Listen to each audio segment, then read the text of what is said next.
Hello everyone, welcome to my YouTube channel. In today's video, we are going to continue our discussion on the rest of the topics that we had to do from the last lecture, which were polynomial approximation and elasticity. So that is going to be the agenda for today. And, I don't need to tell a lot of detail regarding the topics because we were, supposed to do those topics in the previous lecture itself. So without further ado, let's quickly get started with the topic. So just one more thing that I want to share with everyone is that so if you've been with me all throughout this journey, thank you so much. Your support really means a lot to me. And if you're someone who is new to this channel, so I make videos regularly on mathematics, statistics, and economics related topics.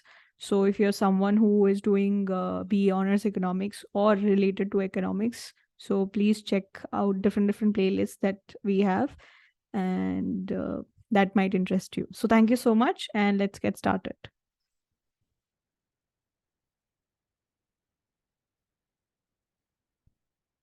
All right, so we are going to discuss, polynomial approximation, and then later on we'll start talking about elasticity.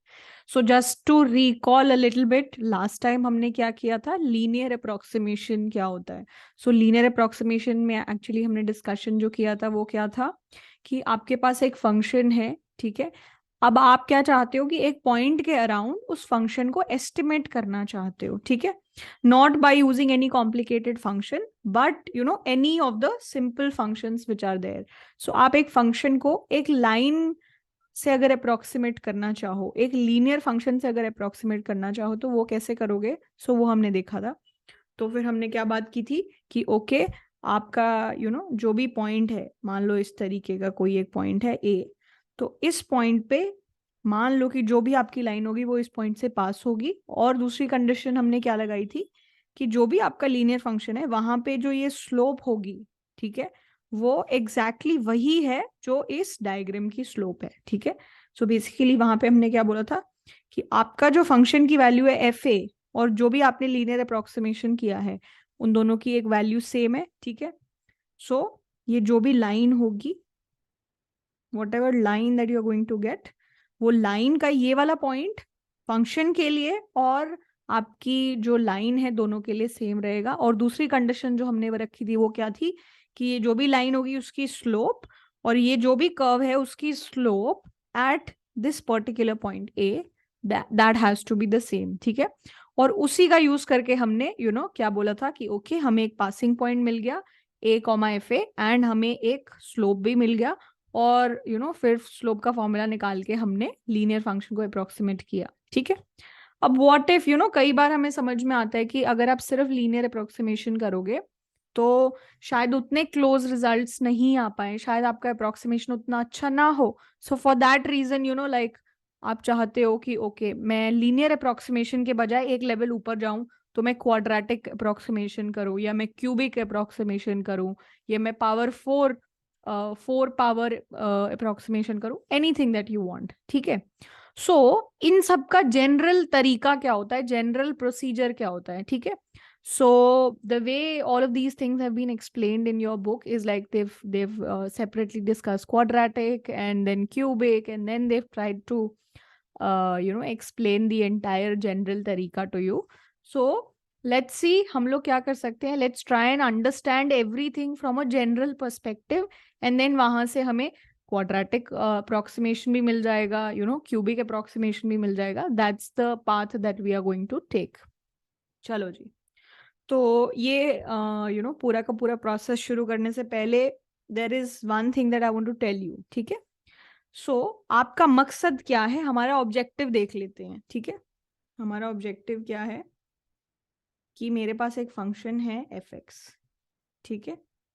तो जितना भी जिस भी level पे मुझे उसका approximation करना है, मतलब चाहे लीनियर अप्रोक्सीमेशन करना हो या क्वाड्रेटिक करना हो या क्यूबिक करना हो, तो इस फंक्शन की क्या रिक्वायरमेंट है कि जितने लेवल पे आपको अप्रोक्सीमेशन करना है उतने डिग्री के लिए वो उसका डेरिवेटिव होना पॉसिबल है, ठीक है. So second derivative, third derivative, fourth derivative, अगर आपको पावर 4 अप्रोक्सीमेशन करना है तो इसका फोर्थ डेरिवेटिव एग्जिस्ट करना चाहिए. अगर आप निकालने की कोशिश करो तो वो आप निकाल पाओगे। अब वो सब हम लोग क्यों बात कर रहे हैं, दैट वी विल अंडरस्टैंड, ठीक है। सो हम जनरल के बारे में बात कर रहे हैं कि आपको अगर nth डिग्री पॉलिनोमियल अप्रोक्सीमेशन करना है,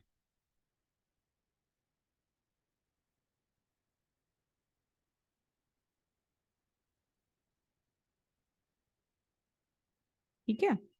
nth डिग्री पॉलिनोमियल का मतलब क्या है कि ये जो n है ये नंबर चेंज हो सकता है। तो लीनियर अप्रोक्सीमेशन क्या था, first degree polynomial approximation. Quadratic approximation में n की वैल्यू 2 हो जाएगी, क्यूबिक में 3 हो जाएगी, इस तरीके से होना चाहिए, ठीक है। सो आपका function should be differentiable, should be nth degree. So basically not nth degree actually, आप ये कह सकते हो it should be differentiable till nth derivative.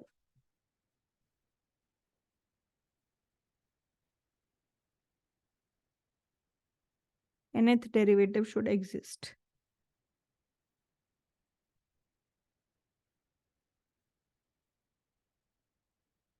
ठीक है।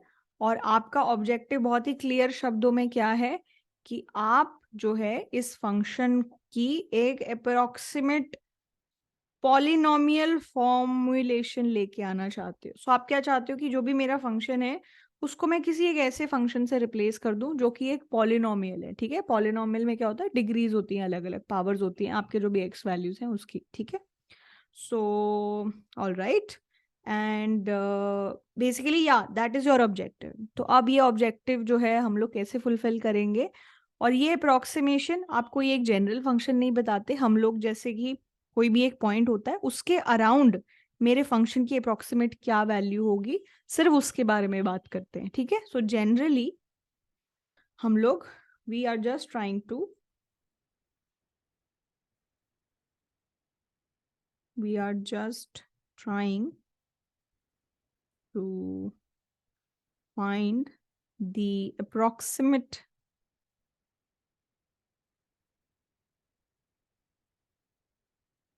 value of the function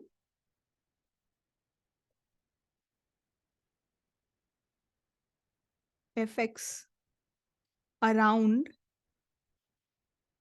a point a। मान लो वो जो पॉइंट है जनरल पॉइंट हमने a मान लिया। तो आपका ऑब्जेक्टिव क्या है कि आपका एक फंक्शन है fx और एक पॉइंट है a। तो आप क्या चाहते हो कि पॉइंट a के अराउंड क्या मैं अपने फंक्शन को किसी एक पॉलिनोमियल फंक्शन की मदद से अप्रोक्सीमेट कर सकती हूं या नहीं, ये आपका सिंपल सा ऑब्जेक्टिव है। It's not a simple objective but okay, that is your objective. Okay, all right. अब हमें जो है ये जो ऑब्जेक्टिव है हमारा, यहां से निकल के अब इसके अलग अलग स्टेजेस को हम लोग कैसे अचीव करेंगे ये जानना है, ठीक है।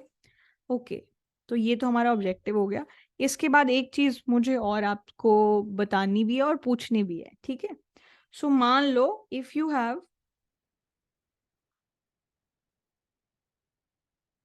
n अननोन्स, मान लो n चीजें हैं जो आपके पास अननोन है, ठीक है, किसी भी एक इक्वेशन में, ठीक है। तो अगर आपको फिगर आउट करना है कि वो n अननोन्स की क्या वैल्यू होगी, देन हाउ मेनी वैल्यूज या equations do you need to figure that out. So basically मान लो मुझे ये जानना है कि यू नो जैसे कि मेरा फंक्शन मान लो f x equals to a x plus b x square plus c x cube, मान लो इस तरीके का एक फंक्शन है, ठीक है। और मैंने बोल दिया कि अच्छा ए भी एक कांस्टेंट है, बी भी एक कांस्टेंट है और सी भी एक कांस्टेंट है, ठीक है। तो मैं ये जानना चाह रही हूँ कि अच्छा can someone please tell me what should be the value of a, what should be the value of b and what should be the value of c, right. तो मैं ये जानना चाहती हूँ। तो अब ऐसे ही without knowing anything, without any information, I will not be able to tell like what is a, what is b, what is c, right. So मुझे कुछ ना कुछ कंडीशंस चाहिए होंगी, और वो कंडीशंस जानने के बाद ही ए क्या होगा, बी क्या होगा या फिर सी क्या होगा वो मैं बता पाऊंगी, ठीक है। So that is basically my question. So अगर हमें नहीं पता है कि like if we have three unknowns then how many equations do we need, at least कितनी इक्वेशंस चाहिए होंगी इनको फिगर आउट करने के लिए। So the answer to this problem is कि अगर आपके पास n अननोन्स हैं तो आपको एटलीस्ट n इक्वेशंस चाहिए, n रिलेशनशिप्स चाहिए जिसका यूज करके आप वैल्यू निकाल सकते हो, ठीक है। सो यहाँ पे जैसे 3 अननोन है, दीज 3 आर अननोन्स, ABC की वैल्यू नहीं पता है, तो इसकी अगर वैल्यू निकालनी है तो एटलीस्ट 3 इक्वेशंस हमें चाहिए एंड उसका यूज करके हम लोग अपना आंसर्स शायद निकाल पाए, ठीक है। So if you have n unknowns you need at least n relationships, ठीक है। सो basically that's something that I wanted to tell you beforehand, ठीक है, because this will help you in understanding why we are doing the way we are doing things, ठीक है जी। चलो, now that we've discussed all of this, so all of this is out of picture now, चलो अब हम लोग start करते हैं, ठीक है। तो just to understand the rational basic चीजों से स्टार्ट करेंगे, क्वाड्रेटिक तरीके से सोचेंगे और फिर जनरल पे बात करेंगे। क्वाड्रेटिक तरीके से इसलिए समझ रहे हैं क्योंकि प्रोसीजर हमें पता चल जाएगा और फिर सेम प्रोसीजर को रेप्लिकेट करना है, ठीक है। तो देखो, अब आपका ऑब्जेक्टिव है कि मेरा एक फंक्शन है एफ एक्स, अब बिकॉज क्वाड्रेटिक है तो आपका जो फंक्शन है वो सेकेंड डिफरेंशियल निकलता है उसका, so basically it is twice differentiable,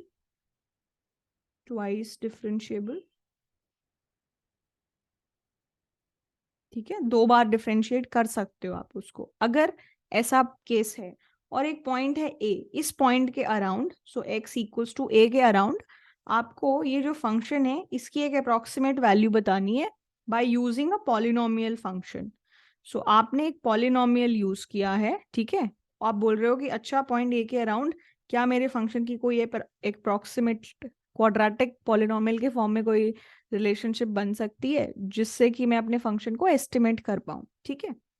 तो देखो जी, अब आप एक पर्टिकुलर तरीके का पॉलिनोमियल अपने लिए डिसाइड करते हो और वही तरीके का पॉलिनोमियल हमने क्यों डिसाइड किया उसके बारे में भी हम बात करेंगे। तो हम क्या बोल रहे हैं, the argument that we are giving is कि वो जो पॉलिनोमियल है जिसको आप ढूंढ रहे हो इसको अप्रोक्सीमेट करने के लिए, वो क्या होने वाला है, that is nothing but a plus b times x minus a plus c times x minus a squared, ठीक है। अब यहाँ पे ये जो a और b और जो c है ये क्या है, कांस्टेंट। तो हमारा क्लेम क्या है कि ये जो पॉलिनोमियल है, ये पॉलिनोमियल का यूज करके मैं अपने फंक्शन को अप्रोक्सीमेट कर रही हूँ अराउंड पॉइंट a, ठीक है। सो पहले ये समझ लेते हैं कि हमने ये पर्टिकुलर फॉर्म क्यों यूज की, ठीक है। चलो जी, अब हमारे पास कोई भी क्वाड्रेटिक फॉर्म होती है, कोई भी क्वाड्रेटिक पॉलिनोमियल होगा, उसका जनरल फॉर्म क्या होगा, कोई भी जनरल फॉर्म इस तरीके का होना चाहिए, a x square plus b x plus c, इस तरीके का कुछ फॉर्म होना चाहिए, राइट। जब आप इस पूरे को भी एक्सपैंड करोगे तो कुछ इसी तरीके का एक रिलेशनशिप आपके पास आएगा। So maximum power of X should be 2 and then constant X, ये सब हो या ना हो, ठीक है। So maximum power should be 2, that's it, ठीक है। तो हमने ये वाली स्पेसिफिक फॉर्म क्यों ली है, ठीक है। तो देखो जी, अब हमारा जो सीधा सीधा पॉइंट ये है कि देखो, अब हमें अगर हमारी जो जनरल फॉर्म थी a x square plus b x plus c, ये भी होती मान लो, ये ए और ये सब हम लोग नहीं लिखते, ठीक है, तो भी हमें कितने कंडीशंस चाहिए थे, ए वैल्यू, बी वैल्यू और सी वैल्यू, ये तीनों पता हो तब जाके पता चलता है कि आपका पॉलिनोमियल फंक्शन क्या है। सो आपको 3 रिलेशनशिप्स चाहिए to be able to answer कि ये कौन सा पॉलिनोमियल है जिसका यूज करके आप इस फंक्शन को अप्रोक्सीमेट कर सकते हो, ठीक है। सो हमारा क्राइटेरिया क्या है, 3 अननोन्स हैं, इसीलिए 3 टाइप ऑफ रिलेशनशिप चाहिए जिसका यूज करके ए बी सी की वैल्यू निकाली जा सके, ठीक है। ऑल राइट, सो अब ये वाली जो फॉर्म है ये क्यों यूज की और ये a x square plus b x plus c क्यों नहीं यूज की, बिकॉज ये हमारे लिए थोड़ी सी कन्वीनियंट है। And why is this convenient, we will get to know, ठीक है। सो देखो जी, अब आप क्या चाह रहे हो कि आपका एक फंक्शन है जिसको आप पॉइंट ए के अराउंड अप्रोक्सीमेट करना चाहते हो, तो आप कम से कम ये तो चाहोगे कि जो भी फंक्शन है वो एटलीस्ट ए पे जब आप वैल्यू निकालो तो जो फंक्शन वैल्यू दे रहा था वही फंक्शन वैल्यू दे, right. That is a very basic thing to expect, right. तो आप क्या चाहते हो कि एफ ए जो है that should be equal to P A, कि अगर हम फंक्शन में ए वैल्यू डालें तो जो आपका अप्रोक्सीमेट वैल्यू है और जो आपके एक्चुअल फंक्शन वैल्यू है वो सेम होनी चाहिए, ठीक है। बाय यूजिंग दिस लॉजिक हम लोग क्या करते हैं, हमारी एक कंडीशन आ जाती है, ठीक है। दूसरी कंडीशन हमारी कैसे आती है, तो हम ये भी एक्सपेक्ट करते हैं कि यार जो भी हमारा फंक्शन है वहां पे क्या होना चाहिए कि जो भी मेरे फंक्शन की स्लोप है, ठीक है, जो मेरा एक्चुअल फंक्शन है उसकी स्लोप है, और जो भी मेरा पॉलिनॉमियल फंक्शन होगा उसकी फर्स्ट डेरिवेटिव, उनका फर्स्ट डेरिवेटिव तो कम से कम सेम होना चाहिए at least at this point, right. So क्योंकि जैसे जब आप लीनियर अप्रोक्सीमेशन भी कर रहे थे तब भी हम लोग एग्जैक्टली यही कंडीशन यूज कर रहे थे, क्या कि ये जो फंक्शन है कि इसकी इस पॉइंट पे स्लोप ये है, तो लीनियरली अप्रोक्सीमेट करेंगे तो यही वाली लाइन, सो यही स्लोप का यूज करके लाइन बनेगी, ठीक है। So this is the second relationship that we want कि चलो कम से कम ए पॉइंट पे तो इन दोनों के स्लोप या फर्स्ट ऑर्डर डेरिवेटिव सेम होने चाहिए, ठीक है। अब आप सेम चीज सेकंड ऑर्डर डेरिवेटिव के साथ भी एक्सपेक्ट कर रहे हो कि कम से कम ए पॉइंट पे सारी चीजें बिल्कुल मैचिंग हो, ठीक है। उसके आसपास जब आप मूव करोगे तो ठीक है, कोई बात नहीं, लाइक बिकॉज अप्रोक्सीमेशन ही कर रहे हो तो इधर उधर चीजें हो सकती हैं, ठीक है। सो थर्ड सिचुएशन या condition that you want is कि जब आप अपने फंक्शन को डबल डेरिवेटिव करो एट पॉइंट ए, तो वो एग्जैक्टली वही होना चाहिए कि जब आप अपने पॉलिनॉमियल को डबल डेरिवेट करो एट पॉइंट ए, ठीक है। ये तीन कंडीशंस का यूज करके आप क्या कोशिश कर रहे हो कि आपको ए बी और सी की वैल्यू मिल जाए, ठीक है। और यही वाली फॉर्म क्यों यूज की है ये अभी हम लोग देखेंगे, ठीक है। तो अब आप देखो, अब आपका क्वाड्रेटिक अप्रोक्सीमेशन हो चुका है, सिर्फ क्या चाहिए, कोई ए बता दे और बी बता दे और सी बता दे, जैसे ये बी सी की वैल्यू बता दी आपका काम खत्म, उसके बाद तो कुछ करना नहीं है, ठीक है। तो अब ए बी और सी निकालने के लिए ये तीनों इक्वेशंस का यूज होना है, ठीक है। तो पहली कंडीशन जो है वो क्या बोलती है कि आपकी फंक्शन वैल्यू और आपकी जो पॉलिनोमियल फंक्शन है उसकी value at point A should be same, ठीक है। तो आप क्या करते हो, आप एफ ए देखते हो कि भाई एफ ए जो है वो किसके बराबर होना चाहिए, पी ए। तो पी ए क्या होगा, जब आप इस फंक्शन में ए डालोगे तो when you put A here you get a zero, and when you put A here you again get a zero. तो ये दोनों चीजें रिमूव हो जाती हैं, तो बचता क्या है, सिर्फ ए। तो पी ए जो है वो कितना हो गया, ए। तो ये हमने इंटेलिजेंटली इस तरीके से ऐसा क्यों किया, ताकि ए की वैल्यू डायरेक्टली क्या आ जाए कि भाई आपकी जो भी फंक्शन की वैल्यू है वो ही ए की वैल्यू है, ठीक है। सो हमने ए की वैल्यू निकाल ली, ठीक है, that was our first step. Okay जी, अब ये हमने निकाली इस कंडीशन का यूज करके। अब हमारी जो दूसरी कंडीशन है वो क्या बोलती है कि अब आपको क्या करना है, second condition that you have is this particular one. तो आप क्या करोगे, आप क्या कहना चाह रहे हो कि आपका जो फंक्शन का फर्स्ट ऑर्डर डेरिवेटिव है और जो आपका पॉलिनॉमियल है उसका फर्स्ट ऑर्डर डेरिवेटिव है वो सेम होना चाहिए। तो आप क्या करो, आपका जो भी पॉलिनॉमियल है उसका फर्स्ट ऑर्डर डेरिवेटिव निकाल दो, ठीक है। सो पी प्राइम एक्स अगर आपको करना है तो वो क्या होगा, ये तो कांस्टेंट हो गया तो जीरो, और फिर ये क्या हो गया, B x minus B A constant है तो it remains as it is. So B X, so B into X, इसका डिफ्रेंसिएशन क्या होगा, बी, ठीक है। सो बी, ठीक है, उसके बाद क्या हो रहा है, प्लस, ठीक है। तो ये तो पूरा एक्सप्रेशन हो गया, उसके बाद सी आ रहा है और ये पूरा एक एक्सप्रेशन है, ठीक है। तो इसमें आप क्या करोगे, चेन रूल लगाओगे या फिर जो भी आप जनरलाइज पावर रूल बोलना चाहो।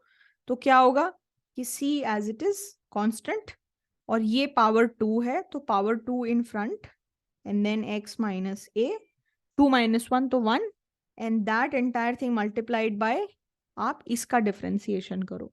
सो एक्स माइनस ए का डिफ्रेंसिएशन क्या होगा, वन, ठीक है।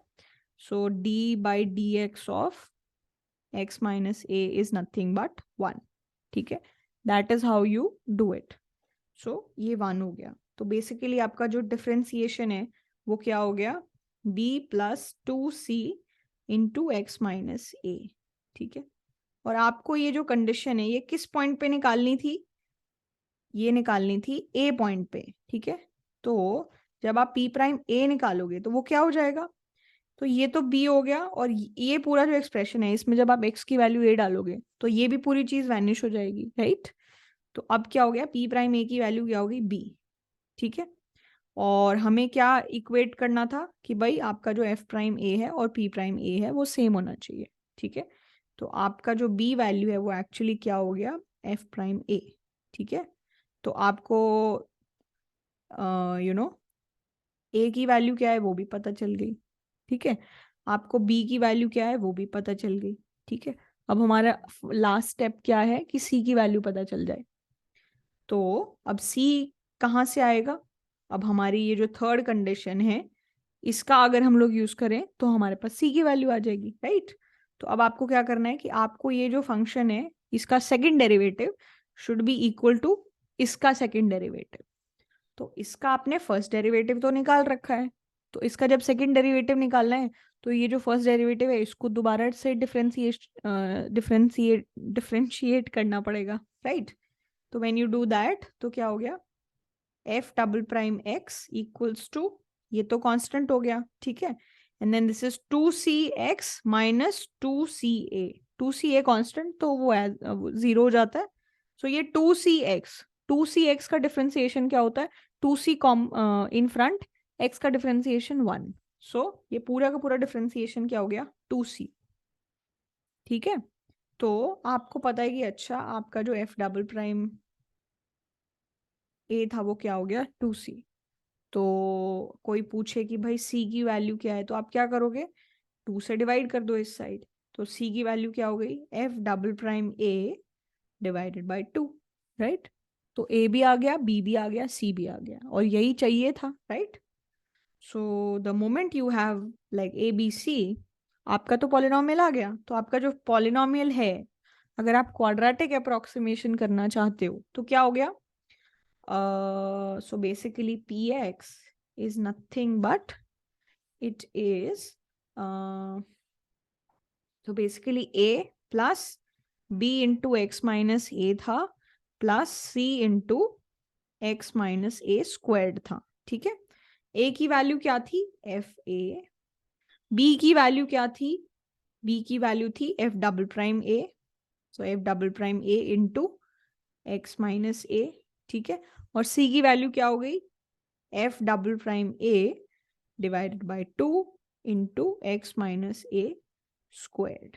सो ये जो है क्या हो गया आपका पॉलिनोमियल अप्रोक्सीमेशन। ठीक है, this is your polynomial approximation, कि आपको एक ऐसा पॉलिनोमियल मिल गया जिसकी approximate value around point A जो है वो फंक्शन के काफी नजदीक होगी। ठीक है, सो basically this is your quadratic approximation for x close to a value। x close to a value के लिए ये आपका polynomial approximation है। ठीक है, I hope this make sense.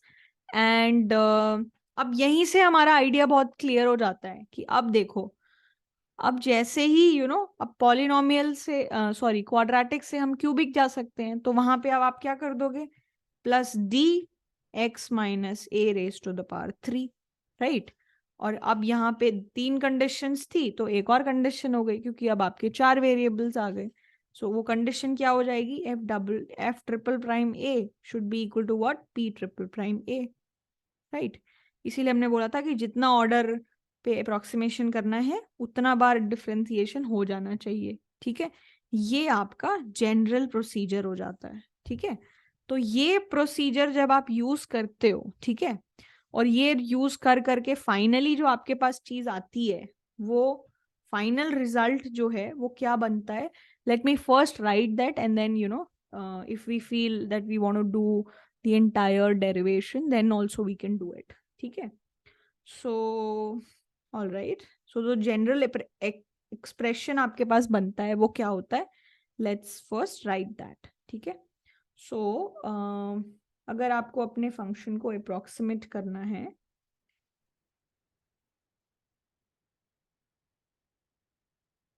approximation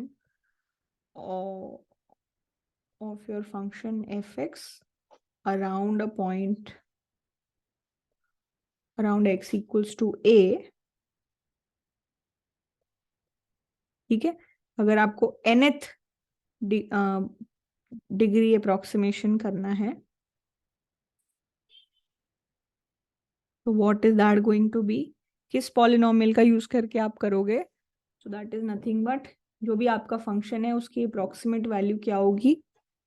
सो आपकी एफ ए वैल्यू, ठीक है, प्लस आपकी एफ प्राइम ए वैल्यू, ठीक है। अब आप इसको मल्टीप्लाई कर दोगे एक्स माइनस ए से, और यहाँ पे किससे डिवाइड कर दोगे? 1 से, ठीक है। एक्चुअली 1 से नहीं, 1 फैक्टोरियल से, ठीक है, plus 1 factorial is 1 only, right. अब आप इसके बाद क्या करोगे? एफ डबल प्राइम ए, ठीक है, और यहाँ पे डिवाइड करोगे 2 फैक्टोरियल से, और यहाँ पे x माइनस ए स्क्वायर्ड हो जाएगा, ठीक है। सिमिलरली ये चीज चलती रहेगी, ठीक है। अब यहाँ पे 2 फैक्टोरियल था, 2 फैक्टोरियल क्या होता है? 2 इंटू 1 विच इज 2 ओनली, ठीक है।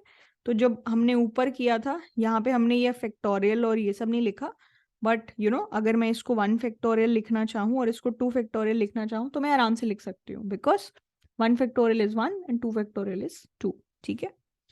सो अब ये सब आप करते रहते हो, एंड जनरली आपका आखिरी का जो एक्सप्रेशन है वो क्या होता है कि आप इसको nth ऑर्डर पे डिफरेंशिएट करो, and then continuing with pattern. अब यहाँ पे एक बार डेरिवेटिव था तो 1 फैक्टोरियल, 2 बार डेरिवेटिव था तो 2 फैक्टोरियल, तो अगर आप n बार डिफरेंशिएट करोगे तो n फैक्टोरियल, ठीक है।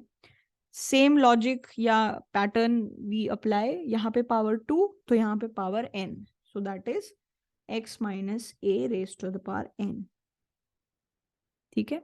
ये आपका जनरल अप्रोक्सीमेशन का तरीका होता है, ठीक है। अब चाहे आप क्वाड्रेटिक कर लो, चाहे लीनियर कर लो, चाहे क्यूबिक कर लो, चाहे पावर 6 कर लो, ठीक है, ये एक जनरल फॉर्मूला है, ठीक है। This is a general formula. आप लीनियर अप्रोक्सीमेशन भी करोगे तो लीनियर अप्रोक्सीमेशन यहां तक होगा, which is exactly what we did, ठीक है। आप क्वाड्रेटिक करोगे तो वो सिर्फ यहां तक होगा, which is exactly what we did, ठीक है। इसको, ये जो पूरा एक्सप्रेशन है इसको हम लोग क्या बोलते हैं कि ये जो भी पॉलिनोमियल है, दिस पॉलिनोमियल जिससे हमने अप्रोक्सीमेट किया है, इस पूरे पॉलिनोमियल को हम लोग क्या बोलते हैं? nth order Taylor's polynomial, basically polynomial for your function f around या फिर अबाउट, जो भी आप बोलना चाहो, x इक्वल्स टू a, ठीक है। This is basically what this polynomial is called. इसको हम लोग बोलते हैं nth ऑर्डर टेलर्स पॉलिनोमियल, ठीक है। जो आपका 7th चैप्टर होगा वहां पे भी आप इसके बारे में थोड़ा सा डिस्कशन करेंगे, ठीक है। सो या, सो that is basically how you do nth degree approximation. For those of you who don't know what this notation means, 2 factorial मतलब क्या होता है कि आप 2 से स्टार्ट कर रहे हो, 2 से स्टार्ट करते करते सारे नेचुरल नंबर्स को मल्टीप्लाई कर दो टिल 1, ठीक है। सो 2 factorial is nothing but 2 into 1, ठीक है। कोई बोले कि 5 फैक्टोरियल क्या होता है, तो इसका मतलब क्या है? 5 फैक्टोरियल इज अ सिंबल, जिसका मतलब है आप क्या कर रहे हो? 5 into 4 into 3 into 2 into 1, okay. So n factorial क्या होता है? It is nothing but n into n minus 1, और ये चलता जाएगा कब तक? जब तक आप 2 इंटू 1, बेसिकली जब तक आप 1 पे नहीं पहुंच जाते। तो इन सबका जो मल्टीप्लीकेशन है, ठीक है, अब मल्टीप्लाई तो करेंगे नहीं, राइट, तो इसको नोटेशन दे दिया n फैक्टोरियल, ठीक है। सो ये जो डिनोमिनेटर में है दिस इज ऑल फैक्टोरियल, ठीक है, इसको बोलते हैं फैक्टोरियल, ठीक है।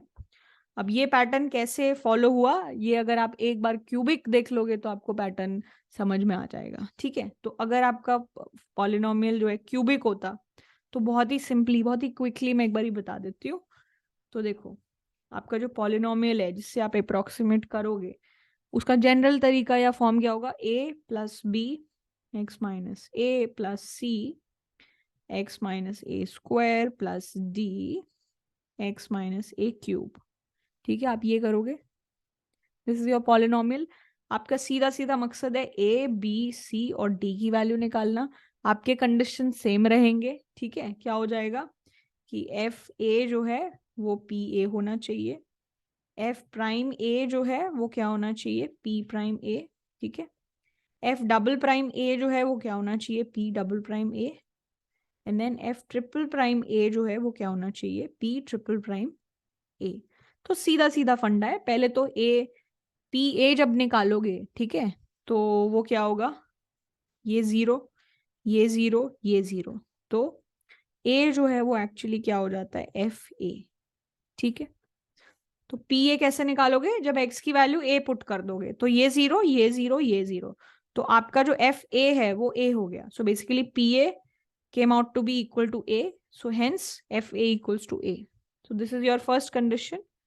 उसके बाद आपको क्या करना है, P प्राइम A निकालना है, तो P प्राइम A निकाल लो और P ट्रिपल प्राइम तक वैल्यूज निकाल लो, ठीक है। तो आप P प्राइम A जब निकालोगे तो क्या हो जाएगा, सो P प्राइम X बेसिकली पहले निकाल लो, तो वो क्या होगा, ये कांस्टेंट है, इसका डिफरेंशिएशन करोगे तो क्या आ जाएगा, b x minus B a constant, तो जीरो, एंड बी एक्स का डिफरेंशिएशन क्या हो जाएगा, बी। उसके बाद अब ये वाली टर्म आ गई, इसका सेम हो जाएगा जो हमने लास्ट टाइम किया था, 2c x माइनस ए, ठीक है जी। अब इसका क्या करेंगे, सेम पैटर्न, चेन रूल, हमारा चेन रूल अप्लाई करेंगे, ठीक है। तो वो क्या हो जाएगा, 3 आगे d x minus a raise to the power what, 3 minus 1 which is 2, और x माइनस ए का डिफरेंशिएशन 1, तो ये हो गया p प्राइम x, ठीक है जी। अब p प्राइम a निकालना हो तो क्या करोगे, यहाँ पे भी a पुट कर दोगे, यहाँ पे भी a पुट कर दोगे, तो p प्राइम a की वैल्यू क्या हो गई, b, ठीक है। सो b जो है वो p प्राइम a हो गया, और p प्राइम a किसके बराबर होना चाहिए, f प्राइम a के लिए, तो this is f prime a, ठीक है जी। अब इसके बाद आपको f double p double prime a निकालना है, ये वाली वैल्यू निकालनी है। अब इसको निकालने के लिए क्या करोगे, इसी को डिफरेंशिएट कर दोगे दोबारा से, ठीक है।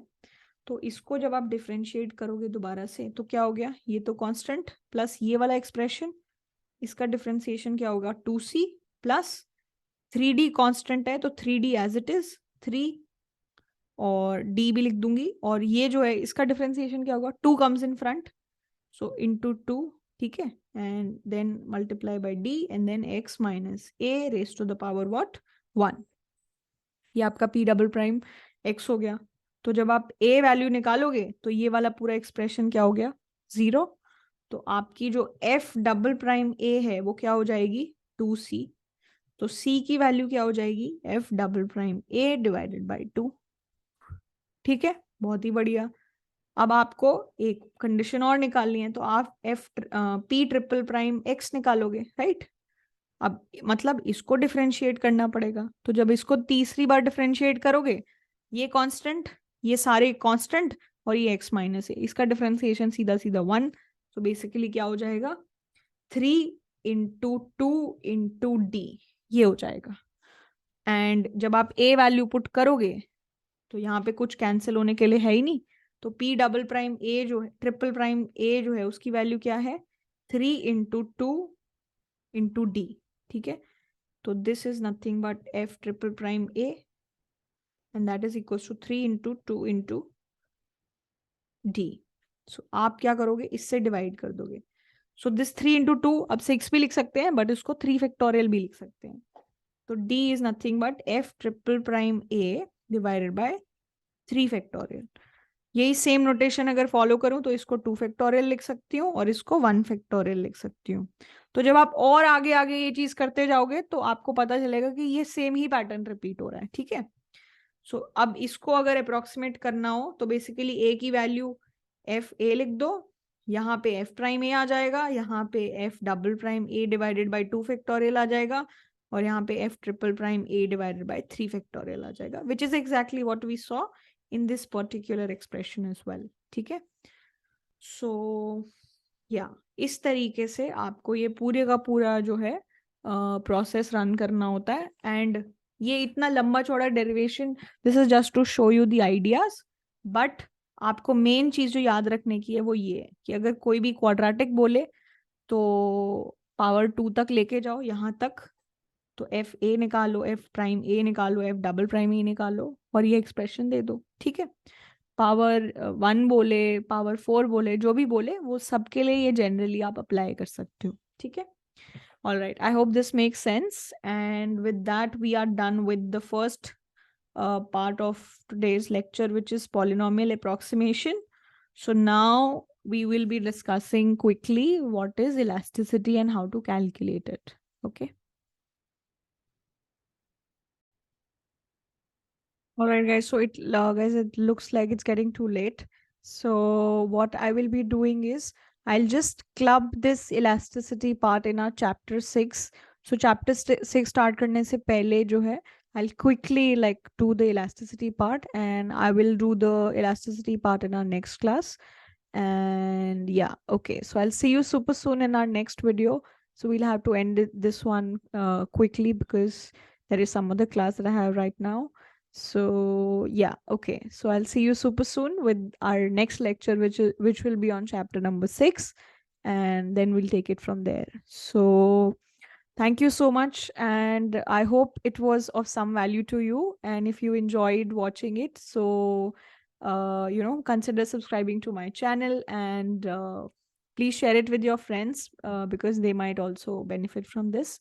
So thank you so much, and till we meet again, have a good rest of your day. Thank you so much.